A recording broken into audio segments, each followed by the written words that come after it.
Hey guys, it's AJ here, and in today's video I'm going to be talking about the top 5 films I've seen in the cinema so far this year. For obvious reasons, I'm not going to include re-releases like Titanic and films like Heat and Scarface I've seen at Everyman, because they've been doing a throwback classic film season, so it'd be unfair to include films like them over films that have been released this year at the cinema.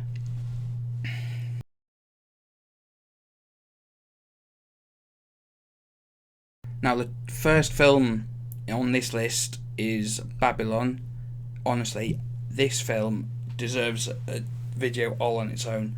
It is an amazing film. Love it.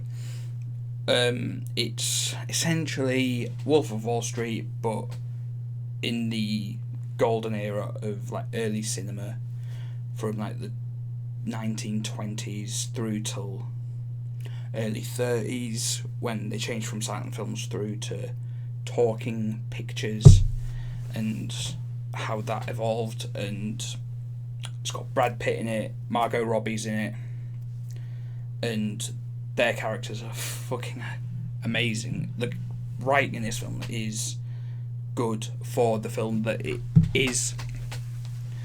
Brad Pitt's character going from being the most famous actor in the silent era of cinema, struggling to adapt into the talking era, and Margot Robbie's just fucking mental in this film. Like, her character is absolutely fucking nuts, so bonkers. Like, her self-belief that she's a star and like she's amazing helps her get to where she ends up going. But fuck me, her character goes on a wild ride. It's mental. I'm not going to obviously spoil it in case you want to watch it, but I suggest you do watch it, because that film went so far under the radar for me. But I loved every minute of it, and it's like a 3 hour plus film. It does not feel like a 3 hour plus film at all. And it's nods to classic films that came out for the last like 40 years.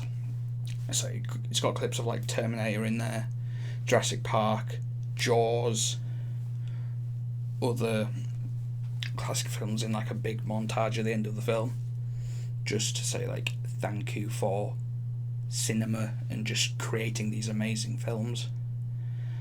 And honestly, if you're a film lover, you'll love this film. You should 100% watch it. That's why it's at the top of my list this time.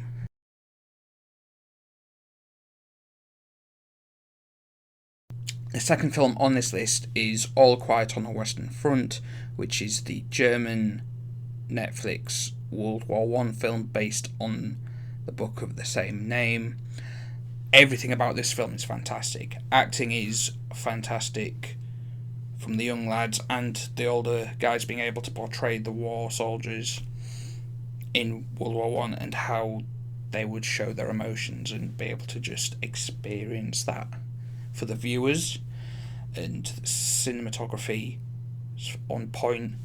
Scenery is beautiful, but obviously you're going to get some dark bits in there as well. Like, even the dramatic scenes, including seeing a guy getting crushed by a tank and the people being burnt alive by the flamethrowers by the Allies, is fucking brutal.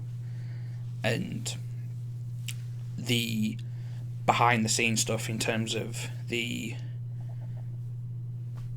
peace treaty that was signed and active from the 11th of November, being showing that side of the war as well, and just being able to show the entire thing in a 2 hour film. They did an amazing job with it. The young lad that played the main character should have won some awards, because being able to do that is so much better than the acting in the other films on this list, and in general really, but it is what it is. I would say everyone should watch this film above every other film on this list, because it really does need to be experienced properly.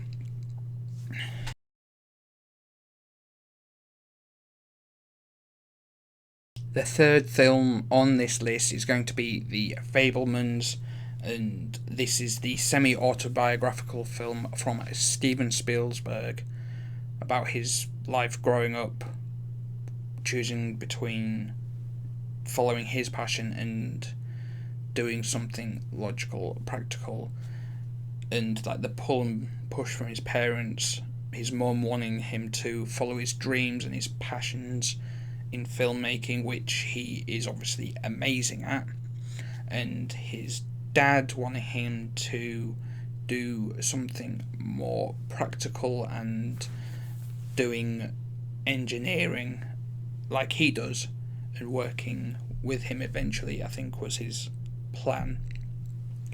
But he does end up becoming a filmmaker, and his dad finally sees that he's good at what he does and he wants to turn it into a career, which obviously he does by the end of the film. And you see him talking with loads of different film producers and trying to get into the industry that way, as well as making his own films. And I think he records like the end of year prom stuff, and everyone loves it, obviously, because it's a Steven Spielberg film. It wouldn't be a Steven Spielberg film without a happy ending, would it? And the production is wonderful, like the scenery, everything is just well-rounded, immaculate. And even Seth Rogen was good in it, which I never thought that I would say, because like he does goofball comedy stuff, and seeing him in a different role, honestly, was fantastic. He was so good. He was one of the best parts of the film, to be fair, I think. Like, in an understated way, if that makes sense. If you watch the film, you'll know what I mean. And that is why it's number 3 on this list.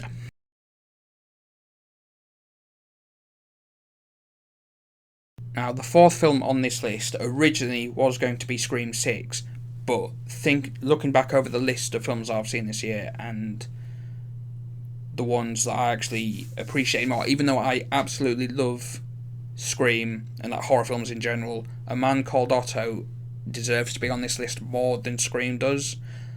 But Scream gets an honourable mention purely because I love how meta Scream is and how much it doesn't take itself seriously and is funny on top of being genuinely scary.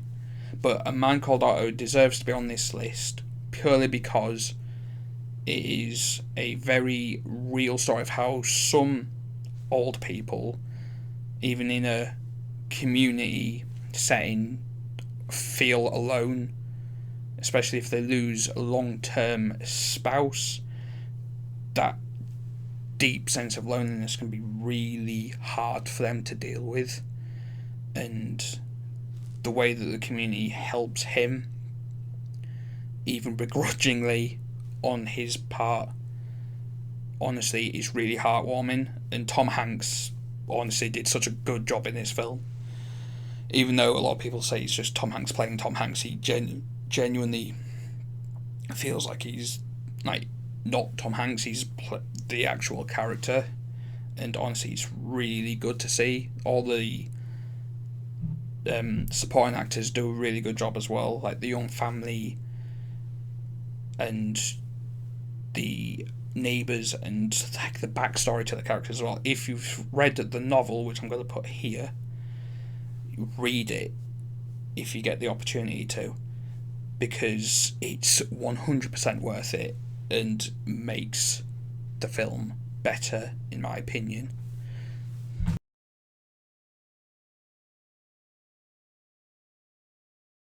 So the final 2 films on this list, purely because I couldn't decide which one to put on, is going to be Scream 6 and Cocaine Bear, purely because they are both just thoroughly enjoyable films in terms of just having that cinematic experience. Scream, you know where you're going to go with Scream. It's a group of teenagers, Ghostface chasing them, and then the big reveal at the end, and it being meta and not taking itself too seriously, and the whole like horror tropes of like not being left on your own, everyone's available to be killed and all that jazz is just entertaining for me. It just is. Cocaine Bear is just 90 minutes of absolutely silly, bonkers film, and the fact that it's based on a true story as well is weird, to say the least. And honestly, they are both thoroughly worth a watch.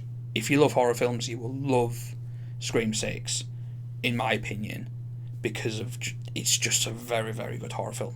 Cocaine Bear, if you're wanting just to have an absolute laugh, it's worth watching. I wouldn't say necessarily go to cinema to watch Cocaine Bear. You could watch it on TV, but honestly, it's worth watching. And I choose these above films like Empire of Light and The Whale, even though I enjoyed Empire of Light and it's cinematically and probably every other way better than those two films. For me, it was alright. It wasn't breathtaking, and like the story, like the sub story in it, is very much hard to fully understand if you're not in that sort of environment and like growing up in that time and all that stuff. But again, like shout out to those films as well, because those two films were fully deserving of Oscars, that being Empire of Light and The Whale. But for a film enjoyer and just all-out entertainment value, Cocaine Bear and Scream do it for me 100%. So for roundup, it's Babylon, All Quiet on the Western Front, Fablemans, Man Called Otto, and Scream 6 / Cocaine Bear for my top 5 films this year. Thank you for watching the video if you made it this far, and I hope you all have a wonderful day.